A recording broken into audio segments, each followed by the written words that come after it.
globally, I mean, I think you know, it is the modern Holocaust. That's what it is. And you know, half the refugees from Syria, half went to Jordan. And the absolutely outrageous comments by many countries, including Ireland, at the minimal numbers that we've taken and how we've taken them, it's a joke. You know, it's not a serious humanitarian response to a humanitarian crisis. If this had been a climate crisis, where there wasn't all this kind of shadows and political assumptions been made, there would have been a far better response. And the narcissism, which is what it has been internationally towards the treatment of people, has been outrageous. And Ireland is no different. I mean, we have to be really frank about it. And you know, in Ireland we're only recovering as a state in terms of becoming a state in many ways over the last 50, 60, 70 years.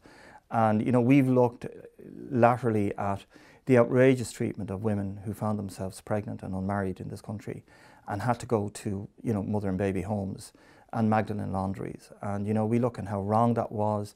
You know, we have a Taoiseach, a former Taoiseach, who apologised for it. I guarantee that we will be having to make the same apology to people in this country who have not been given human respect. It just is outrageous. And even if, no matter what xenophobia you want to put on that, or whatever way you want to label it, if you want to get really the basic negative view in it, you know, we are inviting people, young people, who come to a country where they can't work, where they can't get educated, where learning the language is difficulty, where we put them in the most isolated places that no one else will live, and they're not given respect. And despite the goodwill of some, the lack of goodwill of many is what is the problem. And it is inevitable that they will be lured into feeling they don't belong, and they will be lured into believing that, well, look, here's an alternative way I can have a sense of belonging, cruel and horrible as it is. You know, so we're inviting something here that we're not talking about enough.